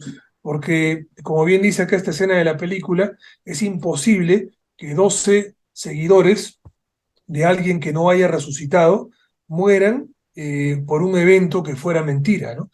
Si Jesús no hubiera resucitado, los apóstoles se hubieran dado cuenta, porque fueron ellos los primeros en decir a todo el mundo que él había resucitado. Y ese fue el motivo por el cual los persiguieron hasta matarlos. Y cuando ellos fueron perseguidos, martirizados, torturados, hasta matarlos, todos ellos en ningún momento negaron, lo primero que les decían era niégala, ¿no? Y ellos nunca negaron que Jesús había resucitado y murieron por eso. Encontrar solo una persona que haga eso por una mentira de esa misma persona es imposible, lo cual demuestra que era verdad, ¿no, Miguel? Y amigos que nos están... Pero además yo creo que todos los enemigos del cristianismo en general y de Cristo mismo son los que se han encargado de ser los principales como testigos, ¿no? de que esto es un acontecimiento histórico, porque los mismos judíos que se han encargado durante siglos de tratar de acabar con la influencia, el ejemplo, la doctrina de Cristo, desde un principio, ellos, pues en el Sanedrín que lo condenó y los herederos espirituales de esta gente, son los que, pues yo creo que más han abonado para hacer creíble pues la historia de Cristo, en el sentido de que cómo se iban a ocupar o por qué le iban a dedicar tanto tiempo, atención y esfuerzo a un fantasma, alguien que era un personaje de la fantasía. Es decir, ¿por qué los judíos no se dedicaron a tratar de destruir mitos como, por ejemplo, Zeus o el que tú quieras, Apolo, el que sea? ¿Por qué? Porque ellos sabían que eran personajes ficticios, que no existían, o sea, no valía la pena ni siquiera... Claro, condenaban el politeísmo, el paganismo, sí lo condenaron a lo largo de todo el Antiguo Testamento, pero no emprendieron una cruzada y una guerra abierta y llena de tanto furor como lo hicieron con Cristo, porque sabían que esos dioses o deidades, o como le quieras llamar, eran personajes de la imaginación, no eran reales.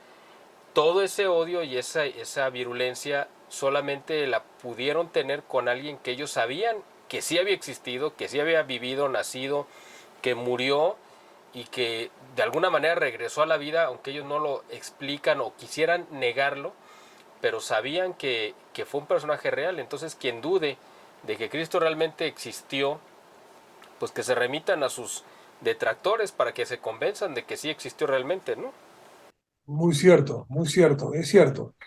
Y todos los años yo veo las producciones judías de cine, documentales, ¿no? Nat Geo, Discovery, todos los años sacan sus reportajes tratando de demostrar que Jesús no resucitó, o si Jesús se casó, cosas que traten de desvirtuar la vida real de ese hombre, ¿no? La vida real de ese hombre. Tratan de animalizarlo cada vez más, de tratar de demostrar que no tuvo trascendencia espiritual como realmente la tuvo, ¿no? Y quiero hacer Cuando una no reflexión. pueden negar que fue un ser humano que existió, pues lo quieren dejar a ese nivel, simplemente que fue un ser humano excepcional, un profeta, pero le quitan la divinidad, que yo creo que fue la primera de las herejías, ¿no? De tratar de negar la divinidad de Cristo. Y eso es muy antiguo, eso viene desde el origen del cristianismo. Entonces, han seguido por esa línea, porque dicen, bueno, podemos aceptar y reconocer que Jesús vivió como un ser humano y murió y punto, ahí se acabó, se casó, tuvo hijos, lo que quieras, o sea, tú le puedes inventar lo que sea. El asunto es negar que es Dios, ¿no? Que es el Hijo de Dios. Así es. Y de hecho, gracias por mencionarlo, porque ellos, los judíos en este caso, niegan a Jesús, al Mesías, pero sí están esperando a otro Mesías, ¿no? A pesar de que sus propios profetas judíos ya profetizaron la venida de Jesús, dijeron que iba a morir al tercer día, que iba a resucitar, acá en ellos siguen sin creerlo, pero están esperando a otro Mesías, que curiosamente, según la profecía y según Apocalipsis, va a ser el falso Mesías, ¿no? Entonces ellos están esperando al impostor, que no es otra persona que el adversario, ¿no? Que ya sabemos quién, el enemigo, Lucifer. Y en este caso, quiero mencionar que actualmente la ONU, amigos que nos están escuchando, la ONU patrocina también a una revista, Share International, ¿ya? Share International promociona a Maitreya. ¿Quién es Maitreya para esta revista Share International que la ONU está patrocinando? Maitreya viene a ser como el nuevo Mesías de New Age, o sea, el anticristo. En este caso, el Mesías falso que están esperando los judíos, ¿no? Ahora, esta revista y estas personas se identifican como ecuménicas, sin embargo, es New Age, ¿okay? Ellos, justo, curiosamente, su profeta, el difunto profeta le llaman a su fundador en este caso, es Benjamin Creme. Benjamin me suena más a un apellido, a un nombre judío. Claro. Voy a investigar, me parece que lo más probable es que lo sea. Y es un medium que era poseído por este supuesto Maitreya, ¿ok? Y en vivo, ojo, en vivo por televisión, en noticieros de Estados Unidos, Reino Unido, Australia, era poseído para hablar de estas cosas. Su doctrina también incluye el culto a los ovnis. Yo también he pasado por eso, yo he sido New Age. A nosotros nos engañaban diciéndonos que los ovnis, que los seres de luz vienen de afuera, como que son hermanos mayores. Amigos, en el New Age se puede decir muchas cosas, pero la ciencia es una. Yo les voy a decir algo. Les recomiendo, hay libros buenísimos, no tengo el nombre a la mano, pero lo voy a compartir en los comentarios. Hay libros buenísimos de investigaciones que se han hecho. Ustedes saben qué es la correlación en estadística, ¿no? Correlación, cuando hay datos de distintas fuentes que tienen un mismo sentido. Por ende, tienen un significado y el mismo significado. Se ha hecho un estudio, una correlación científica de los eventos paranormales denominados abducciones pseudoextraterrestres, y también se han hecho, la correlación con los datos de síntomas de posesión satánica con los síntomas de, en este caso, lo que uno siente o lo que siente una víctima al ser poseída. Amigos, tanto el olor a azufre, tanto la parálisis y a veces movimientos involuntarios del poseído como el del contactado por un supuesto extraterrestre son los mismos. También hay olor a azufre con estos cabezones grises en sus contactos del tercer tipo, en fin. En este caso, también se tiene otro síntoma, algo curioso, que son los tocamientos sexuales a causa de estos personajes, como también por los demonios. Quiero citar el primer avistamiento ovni, el primer dibujo de un extraterrestre. ¿Saben quién lo hizo? Fue el satanista Aleister Crowley, mucho antes que aparezca el primer avistamiento ovni en la historia de la humanidad o el primer cabezón supuestamente extraterrestre. Aleister Crowley hizo un dibujo de un demonio llamado Lam. Aleister Crowley era satanista y también es un... Era del círculo también de Elena Blavatsky, ¿no? Sí, fue seguidor de ella, porque me parece que él vino después. Sí, era como su discípulo. Exacto, y él era satanista abierto, y también es leído por los masones. Yo he tenido libros masónicos en mis manos, de Aleister Crowley, de tarot de Aleister Crowley, sellados por la masonería y difundidos por ellos.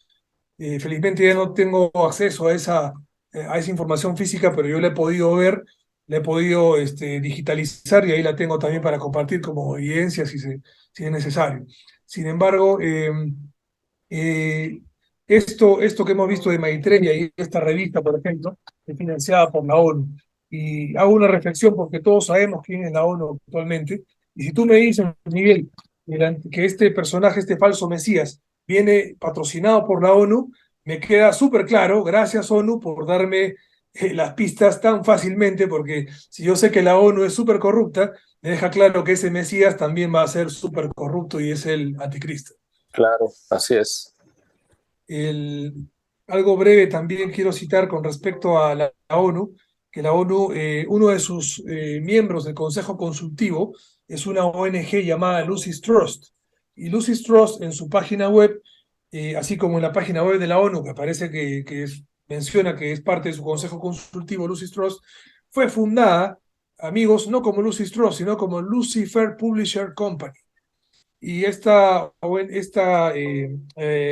miembro del Consejo Consultivo de la ONU, Lucis Trust, se encarga de difundir el New Age a la gente, ¿no? A la humanidad, pero también ellos reconocen que ese nombre, Lucifer Publisher Company, inicialmente fue puesto en homenaje a Elena Blavatsky por su libro Isis sin velo, donde empieza el culto a Lucifer, que Satanás, Iblis y todos los nombres que el diablo tiene, lo ponen ahí mismo, los de Lucis Trust. Con eso cerramos el círculo de lo que tú estás diciendo, Miguel, que cuando el enemigo da declaraciones corroborando estos datos, es mucho más fácil demostrar esta mentira, porque hay un recurso legal que se utiliza en los juicios, que es el de a confesión de parte, relevo de pruebas. Claro, así es, exactamente. Bien, entonces ahora vamos a ver, Miguel y amigos, el último video de esta noche, que nos muestra lo siguiente. Ya habíamos hablado del método legal, hablamos de los testigos, y esto es mucho más preciso. Trata sobre la declaración involuntaria soportada por un testigo ocular. Esta escena corresponde a la película Dios no está muerto 2, en la que una profesora va a juicio. De hecho, el papel es interpretado por la actriz de Sabrina, la bruja adolescente. Ella es una profesora en esta película que habla de Cristo y la mandan a juicio por hablar de Cristo a sus alumnos. De hecho, fue porque un alumno o una alumna le había preguntado sobre Jesús y ella respondió, ¿no? Inocentemente. Esto ya pasa en Europa y en varios países, y lamentablemente ya está pasando también en América nuevamente, persecución cristiana a los cristianos. Y en este caso, el abogado defensor de ella llama a especialistas en el tema, y aquí cita, por ejemplo, a 2 especialistas que hablan sobre la existencia de Jesús. Y el segundo ya vamos a ver quién es. Él les habla sobre la resurrección de Jesús y sobre la declaración involuntaria soportada por un testigo ocular. Al finalizar el video, vamos a ver que esto va más allá de la actuación, porque lo que vamos a ver ahora son personajes reales. Vamos a verlo. Dígale su nombre y ocupación a la corte. Mi nombre es Lee Strobel. Soy profesor de pensamiento cristiano de la Universidad Bautista de Houston y autor de más de 20 libros sobre el cristianismo, entre ellos El caso de Cristo. ¿Podría ayudarme a demostrar la existencia de Jesucristo? Absolutamente, más allá de cualquier duda razonable. ¿Cómo? En realidad, este tribunal ya lo afirmó cuando nos llamaron a orden y me dieron la fecha. Nuestro calendario se ha dividido entre AC y DC, basados en el nacimiento de Jesús, que sería toda una hazaña si nunca existió. Más allá de eso, el historiador Gary Habermas enumera 39 fuentes antiguas para Jesús, donde enumera más de 100 hechos reportados acerca de su vida, enseñanzas, crucifixión y resurrección. De hecho, la evidencia histórica de la ejecución de Jesús es tan fuerte que uno de los estudiosos del Nuevo Testamento más famoso del mundo, Gerd Ludermann de Alemania, dijo: la muerte de Jesús como consecuencia de la crucifixión es indiscutible. Ahora, hay muy pocos hechos de la historia antigua que un historiador crítico como Gerd Ludermann diga que es indiscutible. Y una de ellas es la ejecución de Jesucristo. Discúlpeme, pero usted es creyente, ¿no es así? Un creyente de la Biblia. Culpable de los cargos. Dígame, ¿esto no influenciaría su percepción de la probabilidad de que Jesús existió? No, porque no es de percepción. Podemos reconstruir los hechos básicos acerca de Jesús de fuentes que no son cristianas fuera de la Biblia. Y Gerd Ludermann es un ateo. En otras palabras, podemos probar la existencia de Jesucristo solamente con el uso de fuentes que no tienen ninguna simpatía hacia el cristianismo.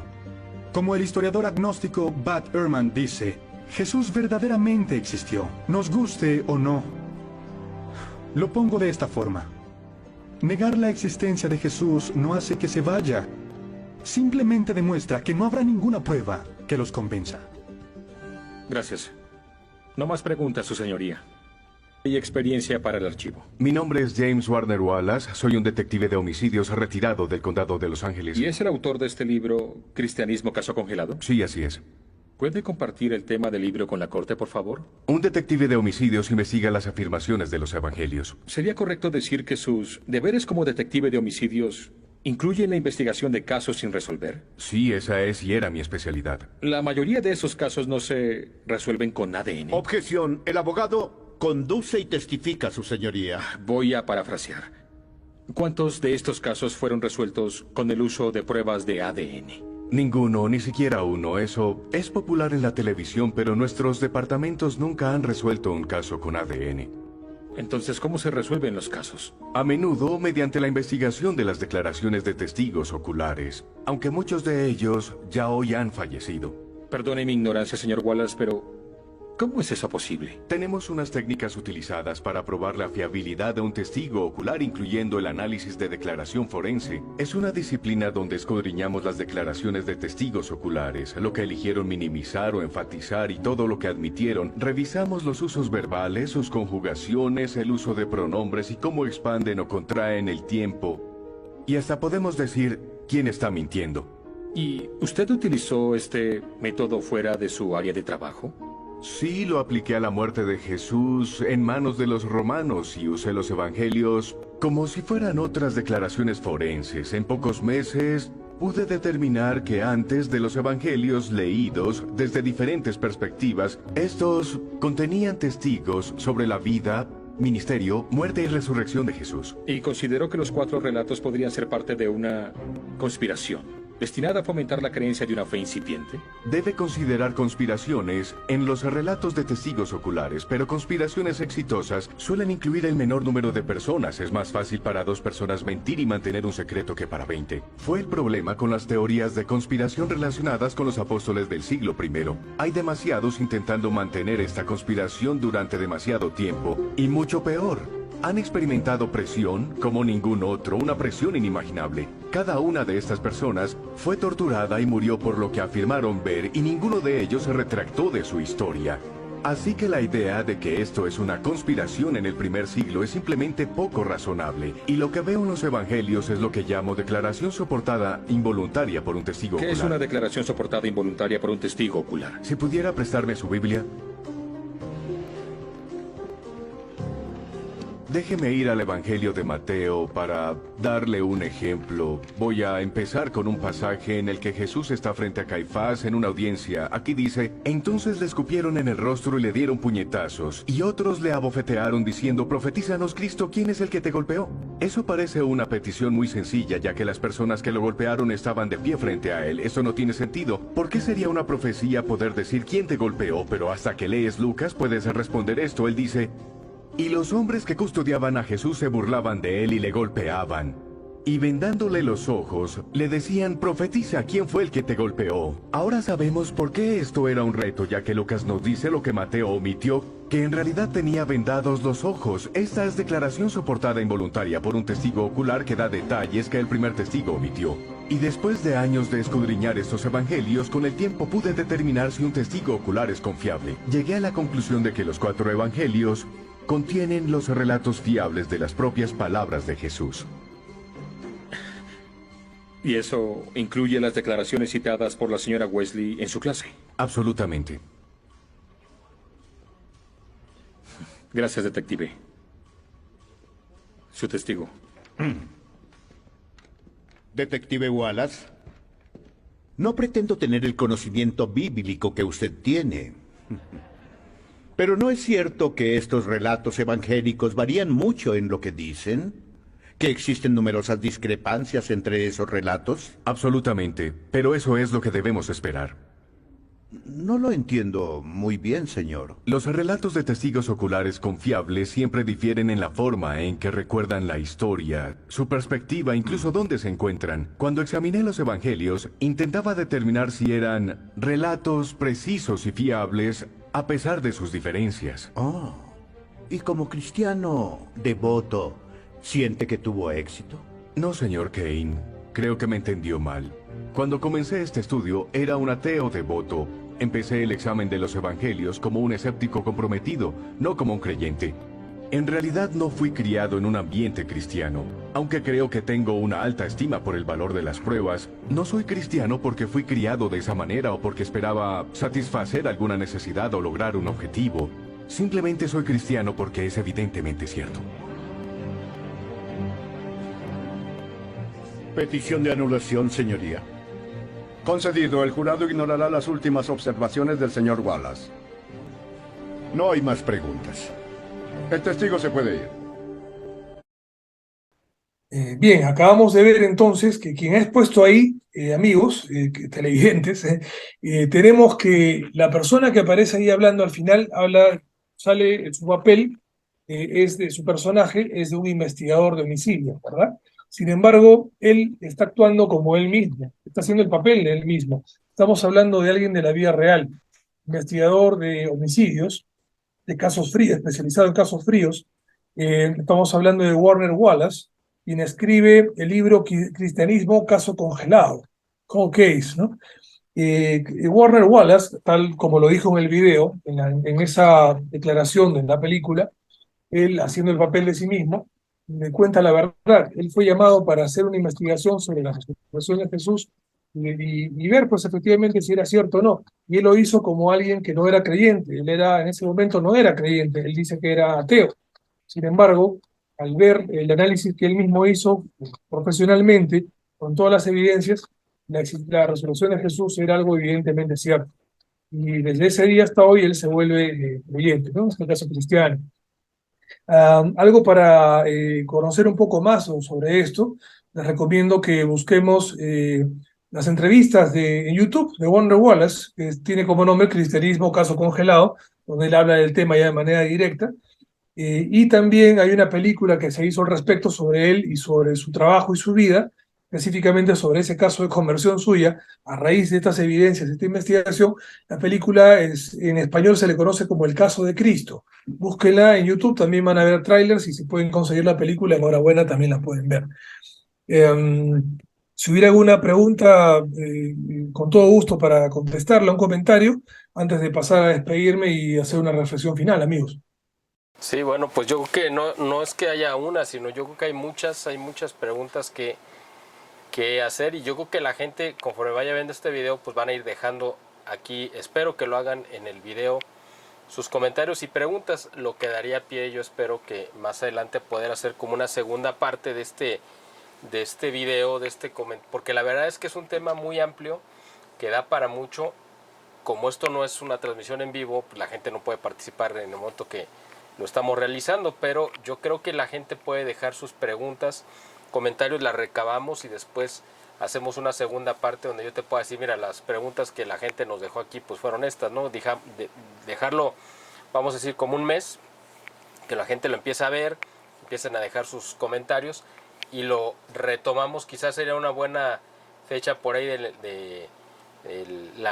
2 de febrero, ¿no? Que es también una fecha importante, que es cuando litúrgicamente se cierra el periodo de Navidad en la Iglesia Católica, cuando es la presentación del niño Jesús en el templo. Pero bueno, antes de comprometerte o pedirte que hagamos una segunda parte, yo creo que hay muchas cosas que quedan de todos modos, aquí en el tintero, muy interesantes, porque efectivamente se ha utilizado esta herramienta y esta arma que incluso la Iglesia ha desarrollado, o sea, es decir, toda esta parte metodológica del método legal que tú nos has comentado, pues fue desarrollado también por la Iglesia dentro de los tribunales de la Inquisición, con la idea de generar juicios justos que no existían en la época en la que la Inquisición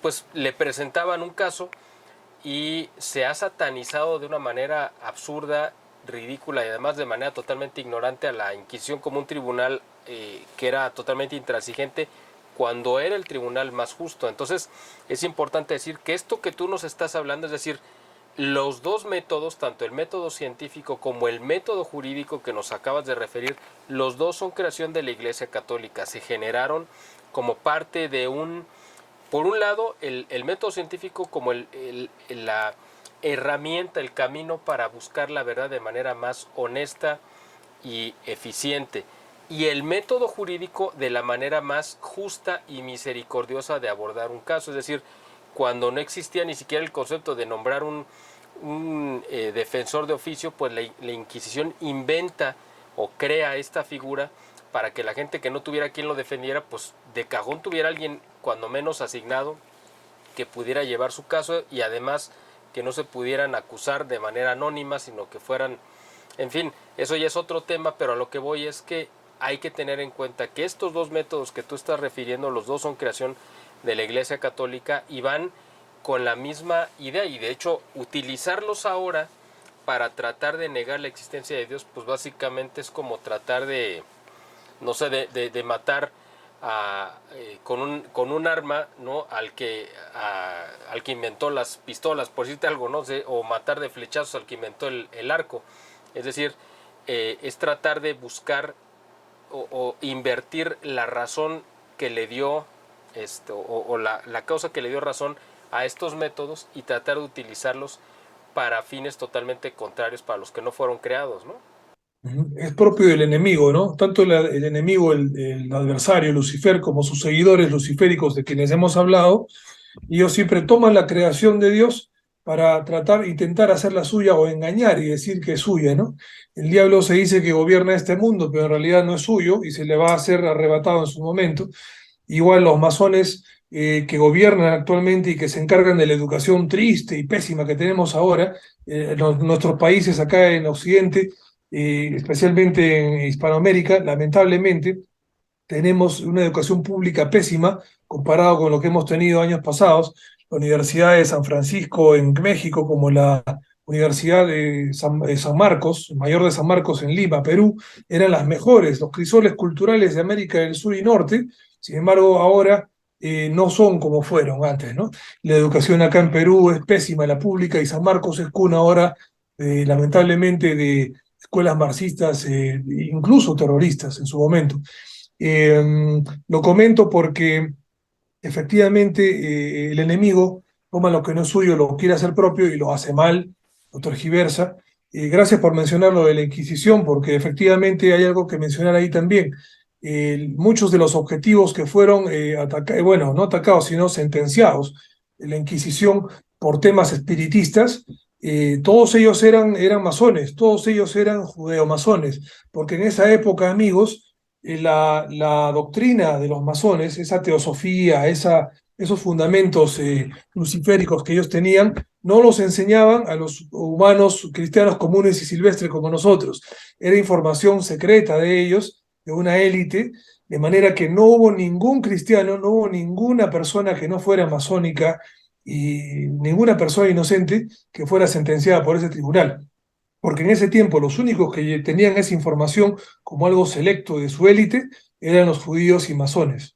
De manera que estos señores, judeo-masones, fueron los llevados a las sentencias que son conocidas en la historia. Y si se quiere decir que en ese tiempo la ley o el juicio era muy estricto, pues ya hemos dicho que en ese tiempo se estaba empezando con el tema jurídico, y ya en ese tiempo ese era la expresión jurídica más justa de la humanidad y del mundo en ese momento, ¿no?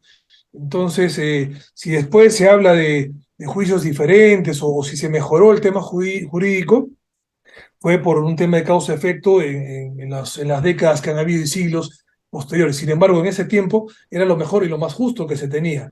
Y es fácil hablar de tecnología ahora o de avance científico y compararse con quienes estaban empezando.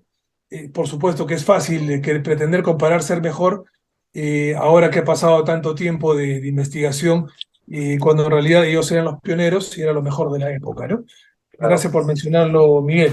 No, pero además yo creo que también una parte de las fallas que está teniendo la ciencia actual, que la ciencia anterior sí podía resolver o sí podía responder ese tipo de cuestionamientos, y que ahora hemos visto que la ciencia aparentemente avanza más rápido, aparentemente, pero la realidad es que no es así. O sea, aquí lo que voy es que se ha buscado una metodología y una investigación y una educación cada vez más fragmentaria y cada vez más especializada en fragmentos y no en entender la totalidad de todos los fenómenos y de todas las leyes que rigen el universo, porque hay un único creador que dotó a su creación, a su obra, como un reflejo del orden y la armonía que él mismo, pues es él, ¿no? El orden, la armonía, la belleza, la perfección, y es evidente que le iba a impregnar sus huellas digitales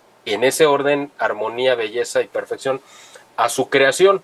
Entonces, cuando nosotros estamos buscando esa parte ya muy específica y fragmentaria del conocimiento, por supuesto que no podemos tener la capacidad de entender el total, y por eso no, a veces nos parece, y por eso es más lógico, es más fácil caer en el engaño de que no puede haber una mente maestra que creó todo, sino que esto fue espontáneo. Claro, porque estás estudiando la parte específica, ¿no? Si vas a estudiar a lo mejor de astronomía, te vas a especializar exclusivamente en una parte mínima de lo que es toda la astronomía, un conocimiento específico.